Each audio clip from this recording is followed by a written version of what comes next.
I might pack it in on you. What will you do for $20,000? What are we going to do, Mr. Dixon? Play 20 questions until I guess what you want to hire me for? How much you think I weigh? Dixon said. 245, 250, I said, but I can't see under the blanket. I weigh 180. My legs are like two strings on a balloon. I didn't say anything. He took an 8x10 matted photograph out from under the blanket and held it out to me. The cat awoke and jumped down, annoyed. I took the picture. It was a back-rack photo of a handsome 40-ish woman with two well-bred-looking girls in their late teens. Vassar, maybe, or Smith. I started to hand it back to him. He shook his head, left once, right once. No, he said, you keep it. Your family? Used to be. They got blown into Hamburg by a bomb in a restaurant in London a year ago.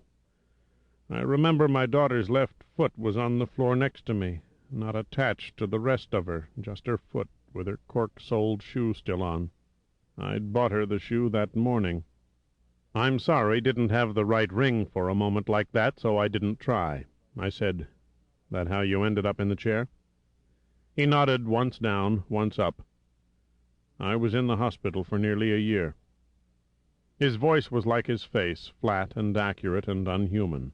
There was a stillness in him that only his eyes denied. And I got something to do with this. He nodded again, once up, once down. I want them found. The bombers? Nod. You know who they are? No. The London police say it's probably a group called Liberty. Why would they blow you up? Because we were where they threw the bomb. They did not know us or care about us. They had other things to think about, and they blew my entire family into garbage. I want them found. And that's all you know? I know what they look like. I was awake through it all, and I lay there and looked at each of them and memorized their faces. I'd know every one of them the minute I saw them. That's all I could do. I was paralyzed, and I couldn't move, and I looked at them as they stood in the rubble, and looked at what they'd done, and I memorized everything about them.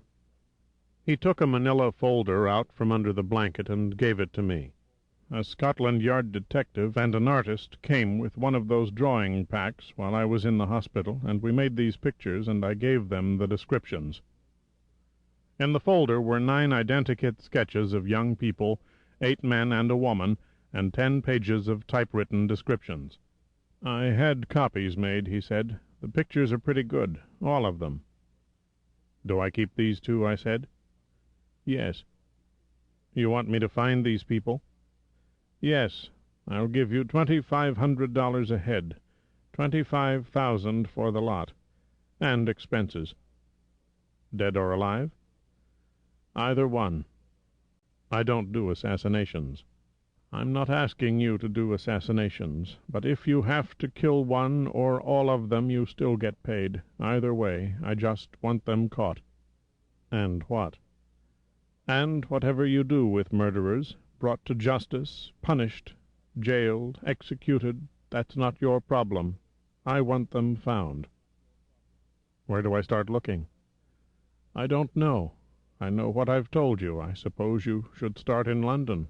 That's where they killed us. I don't think the pronoun was a mistake. He was mostly dead, too. Okay, I'll need some money. From his shirt pocket he took a card and held it out to me. I took it and read it. It said, Jason Carroll, attorney at law. Classy. No address, just the name and title. He's at 100 Federal Street, Dixon said. Go there and tell him how much you need. If I'm going to London, I'll need a lot. Doesn't matter. You say. When can you go? Fortunately, I'm between cases, I said. I can leave tomorrow. He said, I had you checked out. You're between cases a lot. $20,000 is the biggest money you've ever seen. You've been minor league all your life. Why waste all that bread on a minor leaguer, then? Because you're the best I could get.